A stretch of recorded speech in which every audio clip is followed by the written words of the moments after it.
ಇಂದು ನಾನು ಸ್ವಾಮಿ ವಿವೇಕಾನಂದರವರ ನೈಜ ಕಥೆಯನ್ನು ಹೇಳಲು ಹೊರಟಿರುವೆ. ಸಾರಾನಾಥನಲ್ಲಿ ದುರ್ಗಾ ಮಾತೆಯ ದರ್ಶನ ಮಾಡಿದ ನಂತರ ಹೊರಟಿದ್ದ ವಿವೇಕಾನಂದರು ಒಂದು ದೊಡ್ಡ ಕೆರೆಯನ್ನು ಹಾದು ಹೋಗುತ್ತಿದ್ದರು.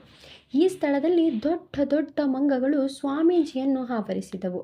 ಮುಂದೆ ಹೋಗಲೂ ಬಿಡದೆ ಕಾಡಲು ಆರಂಭಿಸಿದವು. ತಪ್ಪಿಸಿಕೊಳ್ಳಲು ಆ ದಾರಿ ಬಿಟ್ಟು ಬೇರೆ ದಾರಿಯೂ ಇರಲಿಲ್ಲ.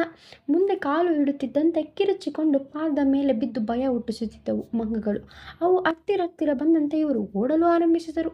ಜೋರಾಗಿ ಓಡಿದಂತೆ ಮಂಗಗಳು ಅಟ್ಟಿಸಿಯೇ ಬರುತ್ತಿದ್ದವು. ಏನೂ ಮಾಡಲು ತೋಚದೇ ಇದ್ದಾಗ ಇದ್ದಕ್ಕಿದ್ದಂತೆ ಸನ್ಯಾಸಿಯೊಬ್ಬರು ಇವರನ್ನು ಕಂಡು ಕೂಗಿದರು, ಅವನ್ನು ಎದುರಿಸಿ ನಿಲ್ಲೋ ಎಂದು. ತಾನೂ ಓಡುವುದನ್ನು ನಿಲ್ಲಿಸಿ ತಿರುಗಿ ಮಂಗಗಳತ್ತ ದೃಷ್ಟಿ ಬೀರಿದರು.